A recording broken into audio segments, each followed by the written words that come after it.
BBOR, Black Box Online Radio, coming to you from West Virginia at heart and from around the globe. And hello, Nedheads. Hello, Black Box Battalion. Today is Tuesday, and on Tuesdays this year I've been talking to you guys about the disappearance of Maura Murray from 2004. And in this episode, I will be looking at several different scenarios involving foul play in Maura's disappearance, responding to the Media Pressure Podcast, episode number 2, and looking at your questions and comments about Maura Murray's disappearance. And you guys know the drill. You can hit the like button if you want, subscribe if you haven't, and drop a comment down below if you have something to say about the disappearance of Maura Murray. For larger things, you can send them to me at blackboxonlineradio@aol.com. And I am your host, Black Box Ned. So, I would first like to begin by saying thank you to everyone who recommended that I look at the Media Pressure Podcast. That is one that is done by Maura Murray's family, and I'll be discussing one of their episodes later on in the segment here. But that is one that truly tries to tell the backstories of issues associated with Maura prior to her disappearance. To begin with today's episode, I would like to look at the possibility of foul play being involved in Maura's disappearance. I've done several different episodes here that have looked at the possibilities. One of them was on the accidental death, meaning that Maura was driving her car through New Hampshire. She got into the crash where the car went off the road, and then she left on her own accord, and she entered the woods and succumbed to the elements. Another possibility is that she intentionally tried to end her own life.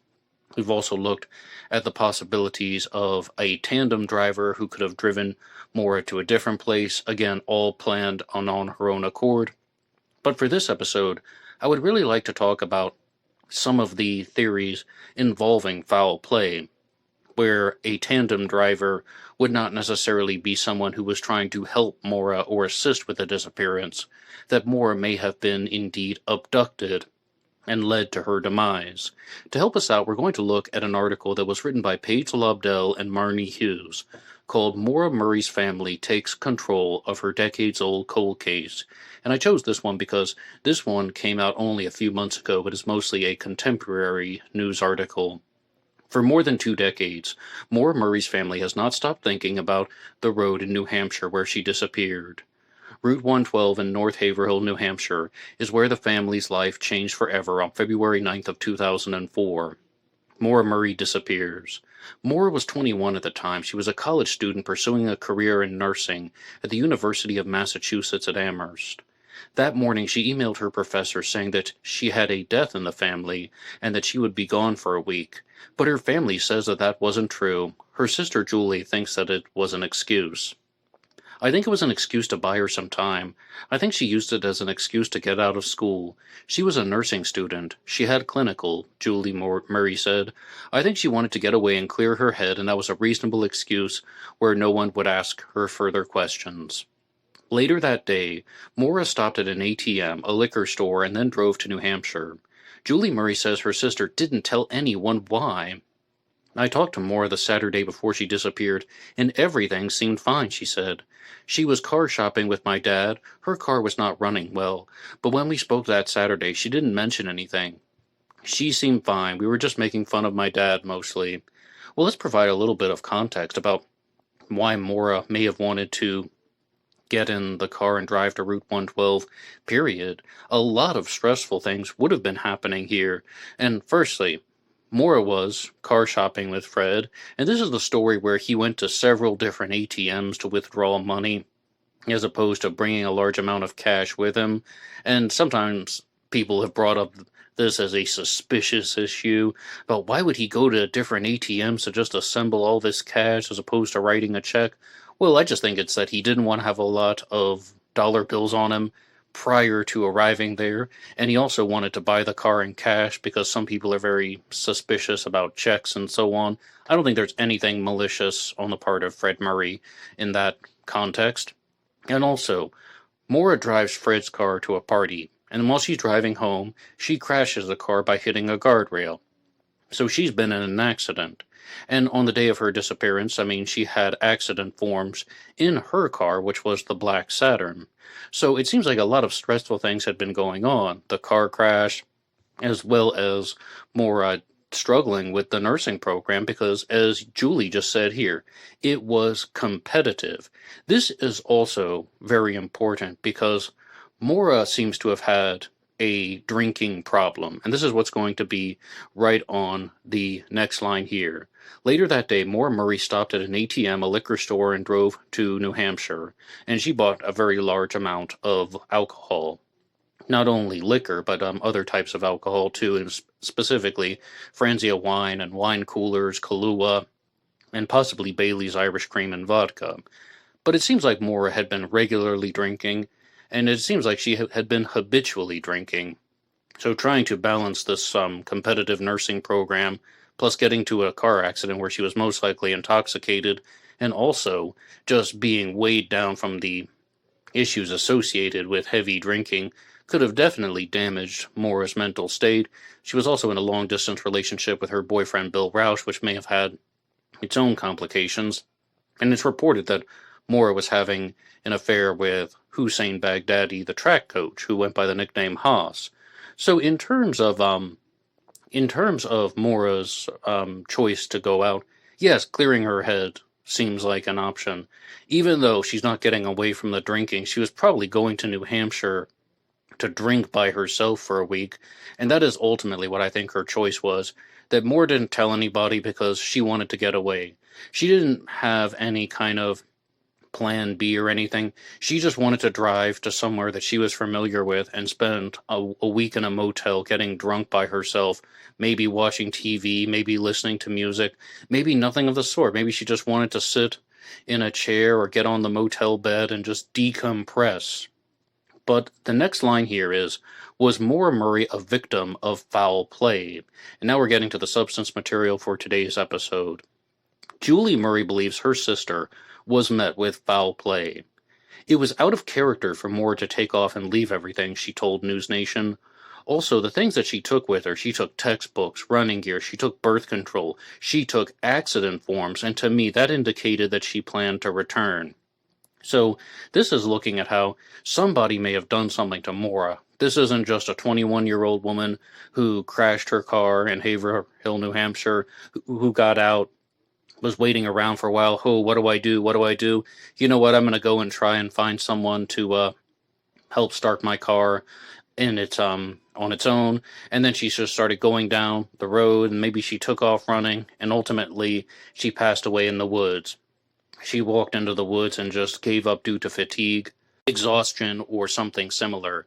Now, the family does not seem to think that, and in this post from Julie Murray, she doesn't seem to think that, and it's a very compelling case. You can make a very strong argument for an interpretation of the evidence that Maura was attacked by somebody and that she was abducted for a malicious reason. Let's look at the different possibilities. Number one, Maura may have crashed the car. She was offered help by Butch Atwood, the school bus driver, and this is a theory that gets talked about so much that he was actually involved. Because one thing that people ask me, even to this day, I mean, ever since I started making episodes about the disappearance of Maura Murray, one of the first comments that I received was, somebody said it was the bus driver. And this would be the theory that Butch Atwood was driving a school bus down the road and he saw Maura, maybe even 100 feet from the car, and she got on the school bus, and then he drove her back to his house and she was waiting on the school bus, and he more or less fabricated a story and his wife went along with it, and then they did something to Maura. That's one variant of a foul play story that would implicate Butch Atwood, and people ask me, well, did the search dogs ever examine the bus? And my honest answer is, I don't know. I've never heard that in any place discussed that anybody has any information about search dogs examining Butch Atwood's bus. I would hope so. I would hope that they would have examined this not only with dogs, but with other investigators if he were indeed the last person that was seen with her. And it's not like I think Butch Atwood did it. Butch Atwood is not my top suspect in the disappearance of Maura Murray. It's just basic procedure to investigate the last person who saw Maura alive. But there would be a lot of issues and problems and concerns, particularly the timing, because Butch Atwood's wife Barbara is the one who calls 911. And certainly, you don't hear anything going on in the background. And by that time, how much time would Butch have needed to get Maura on the bus and do something illegal to her? I mean, Butch Atwood was not a serial killer, to the best of our knowledge, and I don't really think that he needs to be implicated in a murder if there's no evidence to support it. And just saying, blame the last person that saw her alive. I mean, for the most part, I think that Butch Atwood is telling the truth about not hurting Maura. There may be one thing that he is lying about, which we can get to later on. Now, the next variant of a foul play theory would be that Maura, saw Butch Atwood, the bus driver. He says, "Hey, do you need help?" She says, "No, I've already called AAA," and then she walks away. Butch knows that that's not true because there's no cell service, so she shouldn't have been able to call anyone. That's why he directs his wife Barbara to make the call. And then Maura's walking down the road, and she just gets into a car with an opportunistic predator.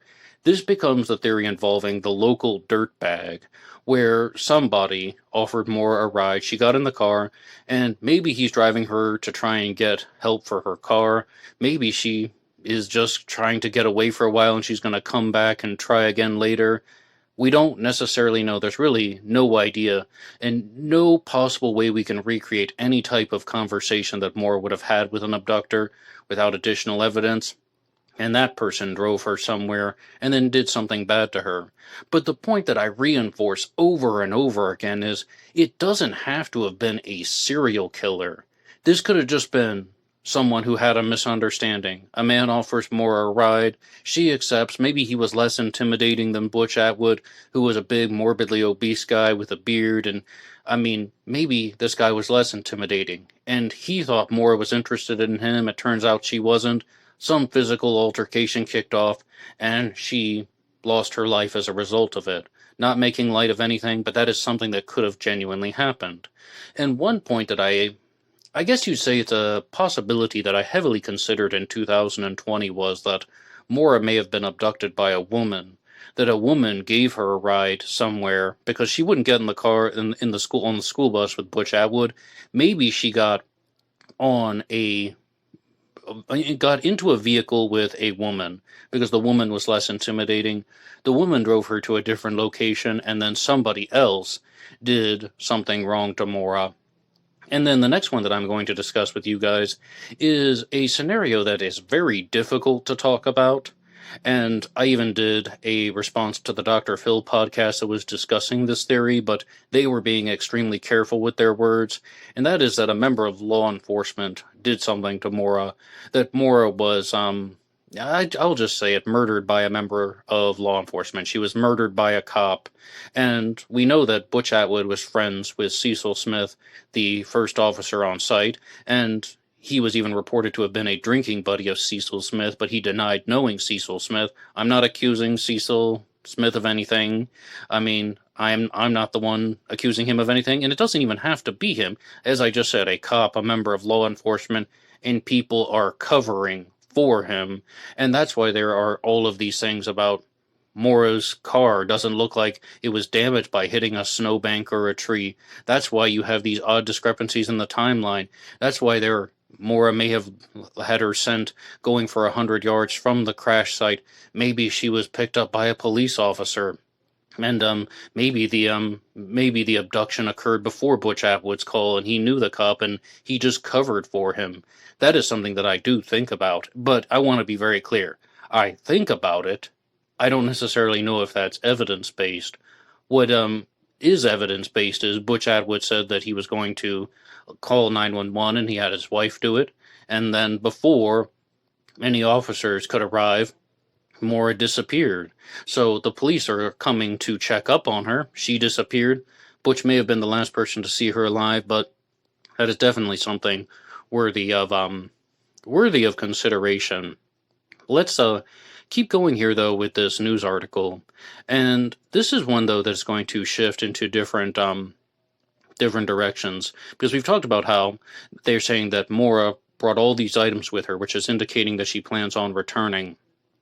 The New Hampshire Department of Justice says Maura's disappearance is being treated as suspicious. Oh, yes, absolutely. For a long time, I thought this was an accident, but it seems like foul play could easily have been involved. Maura vanished just days after the launch of Facebook, and her case has been labeled as the first crime mystery of the social media age. Well, I certainly don't think the launch of Facebook had anything to do with this. If it did, that would be the most horrific thing that I could possibly imagine today. That Mark Zuckerberg had Maura Murray abducted and murdered so he could create a mystery to help popularize Facebook. Firstly, no, that didn't happen. Secondarily, if it were true, that would be one of the most sickening things I've ever heard. It's not like Mark Zuckerberg isn't unlikable enough already. Let's keep going here. It's been featured in major news outlets across the country and by true crime content creators. But now her sister is taking control of the story. Julie Murray has launched a podcast called The Untold Story of Maura Murray that features exclusive interviews with people who knew Maura and who knew about the disappearance and how it has affected those who have been left behind. She has been spreading the word on TikTok with more than 287,000 followers. Julie Murray answers questions and gives updates, bringing attention to a case that a new generation may not have heard of. Did Maura Murray knock on any doors? No, not that we know of officially, Julie responded. Oh, absolutely, I'm so glad she brought that up.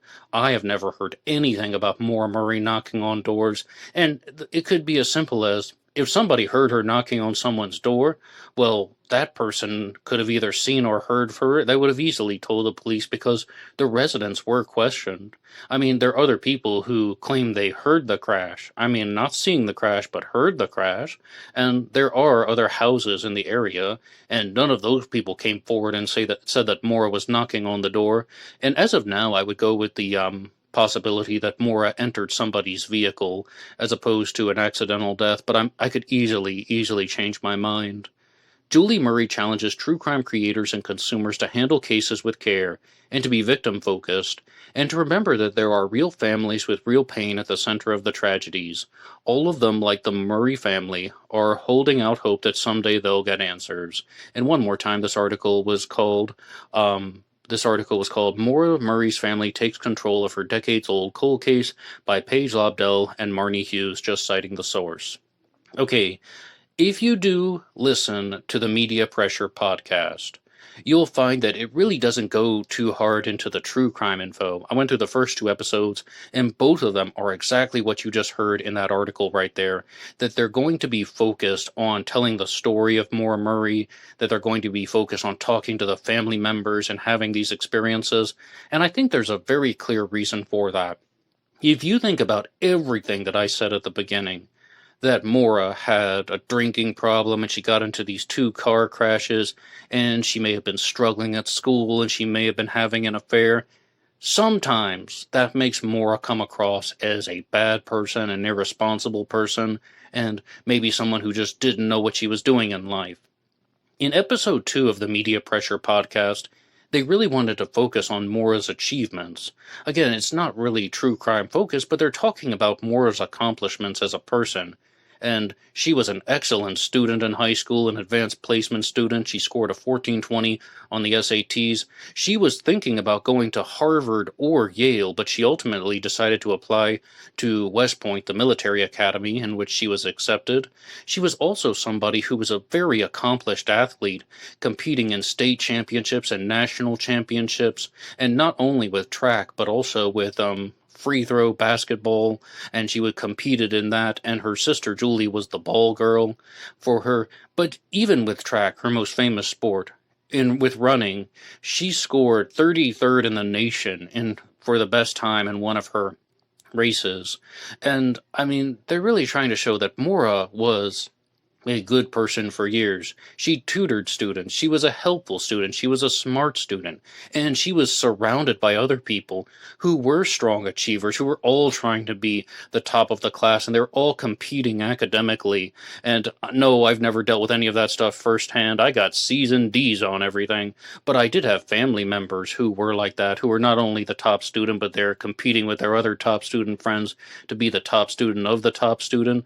So I know what that's like to be around certain individuals like that. And what they're trying to show is that a lot of people might be trying to highlight flaws in Maura Murray's life, but that's really not all there was to her. And definitely, she lived a very strong life prior to all of these accidents. But you really have to wonder, though, Maura was kicked out of West Point for stealing approximately $5 worth of makeup.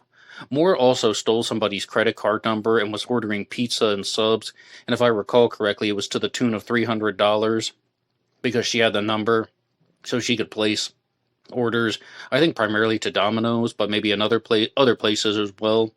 And to me, that sounds like maybe, just maybe, she didn't really want that life. She didn't really want to be the competitive academic forever. Maybe she was trying to do this stuff to gain acceptance from people because she thought it was expected of her. And Fred Murray was also talking about how he had conversations with Maura. She could go to the Coast Guard Academy if she wanted. She could go to the Naval Academy if she wanted. They said that the Air Force Academy was too far away, out west, of course. But then I was just thinking, well, now wait a second. It seems like Maura chose to go to West Point because she wanted to impress her family because she thought it was expected of her. But I've thought about that so much over the years that perhaps Maura just didn't want anything to do with West Point. Maybe she didn't want to be a nurse. Her mother was a nurse, by the way. Maybe she just didn't really want to experience those things, or even if she did want them. The pressures of life were actually very irritating. Sometimes we might want to accomplish something. I mean, I went to college, I went to a university. Sometimes it can be incredibly frustrating, especially if you aren't getting the results that you feel you deserve, or you're not getting the results that you think your efforts are generating. Then you're like, well, I don't want to quit, but this is not good. It's like I have a problem, but I don't know the solution. And then some people would turn to drugs or alcohol.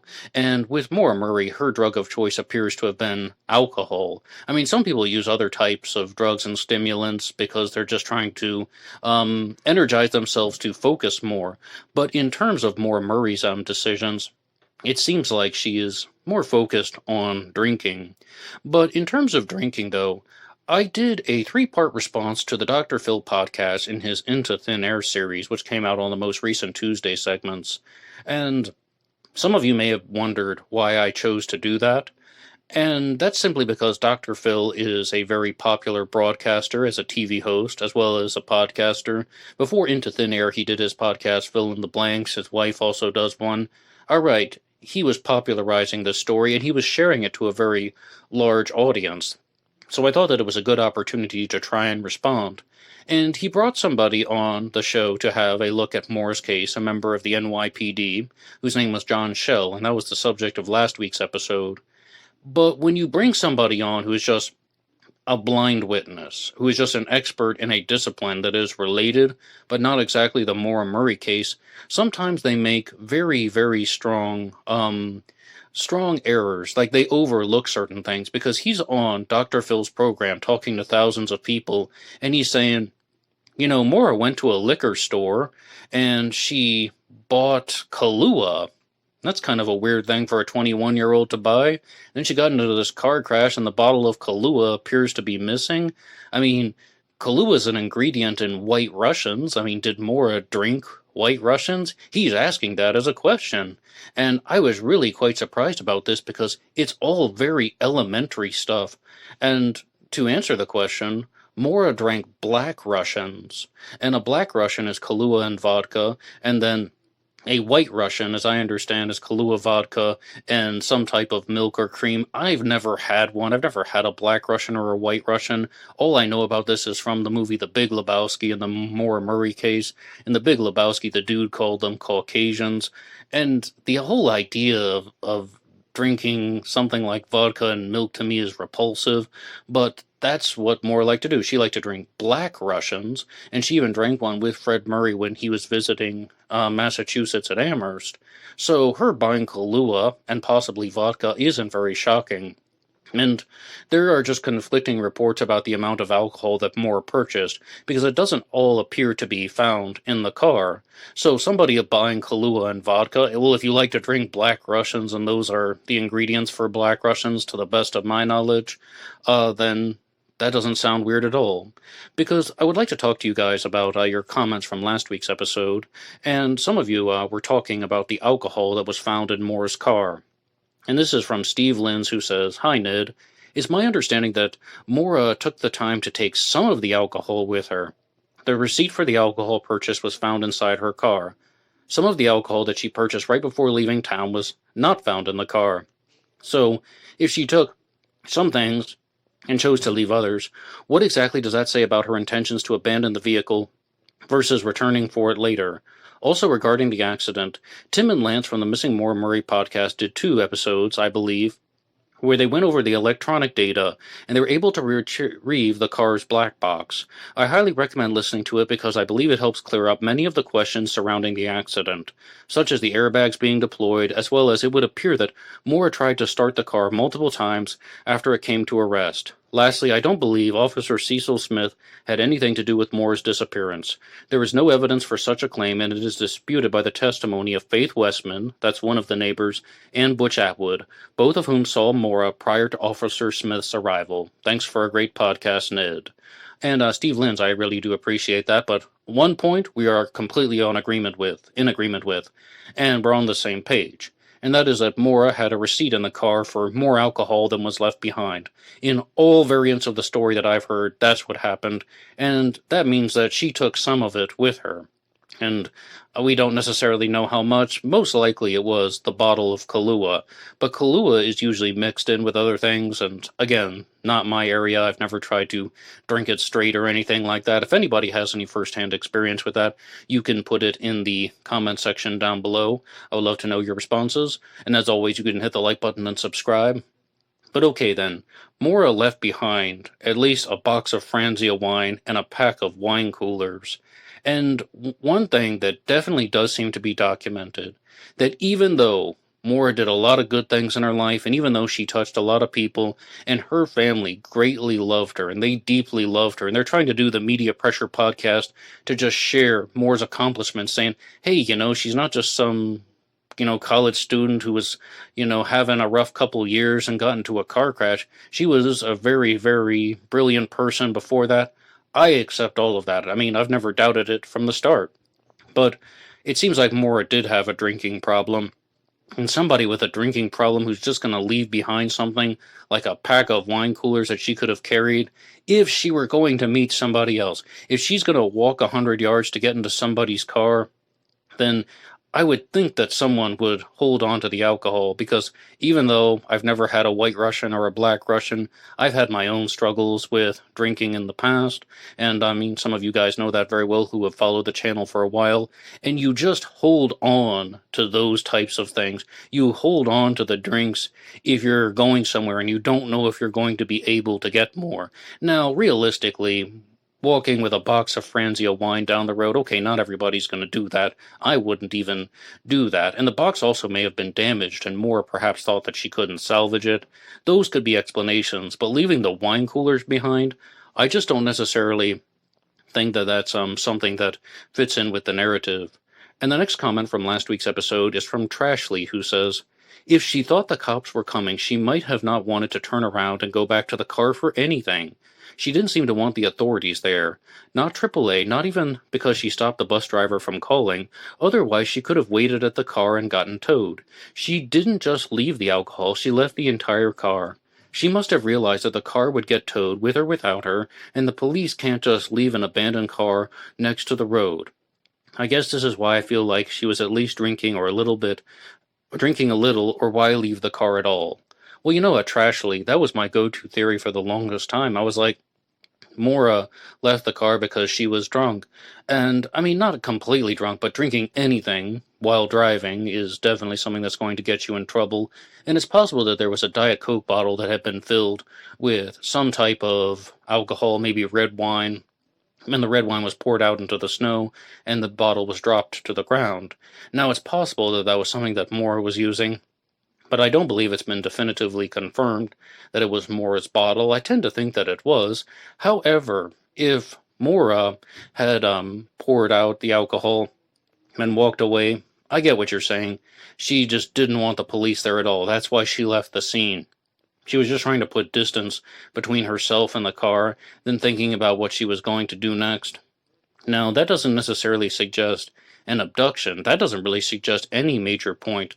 And these foul play theories that I've gone through could fit into that narrative, or they could also be irrelevant to that narrative because that would just mean that Maura left the car. She had a reason to leave the car. This is why she walked away from the car. And, I mean, I don't know what you guys think. You can put your responses in the comment section down below.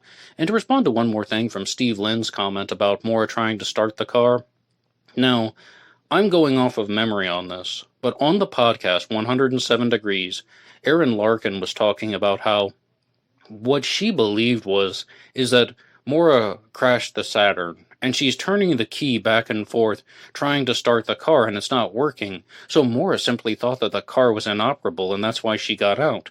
But many of you might remember a story from Missing Maura Murray about how the car is towed, and then when they go to pick up the car, Fred Murray goes, her father, and he finds the rag in the tailpipe. He says, "Can I try and start it?"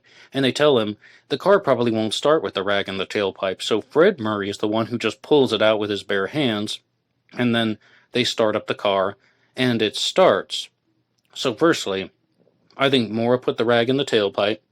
I think it was done to keep smoke from coming out of the exhaust pipe, and I also think that it could very well be that Maura was turning the key too fast. If she had pulled the key all the way back, pulled it out, and then just waited for 1 second, put the key back in, and then started it up, that is one theory that was out there. And, I mean, again, that was something that was discussed on 107 Degrees, that the car actually was operable. It's just Maura was perhaps under some stress, so she made an inappropriate decision, or she misunderstood what was happening with the car. But I would love to know what you guys think about that. And yes, I will go back and listen to the Missing Maura Murray guys, because it seems like they have addressed this. I haven't heard their podcast in about 8 years. I went through I guess all the episodes that were available in 2015. And in 2017, I picked it up again, but that didn't stick for very long. And we have a comment here from Mr. JSV who says, "Secret agent." Well, as we know, the secret agent was working for Facebook. No, but I actually wanted to point this out because lately I've been hooked on the song "Secret Agent Man" by Johnny Rivers, which was from 1966. So I just think it's really odd that that showed up in the comments section.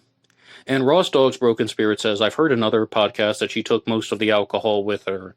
Well, she took something with her. That definitely appears what's to be. It seems like maybe she could have taken a bottle of vodka and the Kahlua, but what she left behind was the box of Franzia wine and the wine coolers. I don't know if that counts as most because, I mean, a box of wine should have multiple liters in it, right? Well, anyway, thank you so much for listening to this episode. And do any of the foul play theories make sense to you? Or do you think that the more logical and plausible answer to all of this is that Maura was picked up by a tandem driver and that she was trying to get away and meet somebody? Or do you think that the evidence is suggesting that Maura wanted to just get away from the car, the way that Trashley said? That maybe, even if she has a drinking problem, she has enough alcohol with her, she's like, I mean, if she had the bottle of vodka, she would probably be okay for the night. And I don't mean that in any kind of joking way. I know I sounded like that, but again, as somebody who has struggled with this stuff in the past, yes, that is a sufficient amount for somebody for one evening, depending on where she was trying to go and what she was trying to do. But if she is just trying to get away, then that wouldn't suggest any foul play immediately. And if it's not suggesting foul play immediately, that could lean more toward a type of accidental death. Or do you think that it's what some people have said here, that Maura was walking down the road, and then The local dirtbag asked her to get into the car. She said yes because, it's cold. She's not at the car anymore. She's 100 meters from the car, or let's say 100 yards. She's a substantial distance from the car now. And she's like, okay, they have heat in the car. I'm just going to go for a ride. I'm going to take my chances. And then it actually turned out to be dangerous. What makes the most sense to you? Please put your idea in the comments section down below. You guys know where to write the show. blackboxonlineradio@aol.com. You can also get me on Facebook. My personal Facebook is Ned DeHaan. There's also Black Box Online Radio on Facebook and blackboxonlineradio on Instagram. This show is available for free downloads anywhere you get your podcasts, including iHeartRadio, Apple Podcasts, and Spotify. You can also get the images that you see going by on the screen. They are archived at True Crime Designs on Facebook. True Crime Designs, please follow. This show comes to you Monday through Friday, talking about the Zodiac Killer, the disappearance of Maura Murray, Jack the Ripper, the Black Dahlia, and the D.B. Cooper case, which comes out on the Friday show. And we have just seen the anniversary of the D.B. Cooper skyjacking. And to anyone who's listening to this as it's coming out live, this Thursday is Thanksgiving, and I will be celebrating Thanksgiving here on Black Box Online Radio. Feel free to stop on by if you want to just hang out for a little while. And other than that, I would just say that I release shorts and reels Monday through Friday here on Black Box Online Radio. They also come out on the Facebook page and on Instagram, blackboxonlineradio. And if you want to support all of these efforts, you can go over to buymeacoffee.com. buymeacoffee.com/blackboxonlineradio, and that allows you to make a donation or a contribution to help support the show, and anybody who makes a donation will get a shout-out on Zodiac Monday. That's all for me now, and I will see you tomorrow for a new episode about Jack the Ripper. Until next time.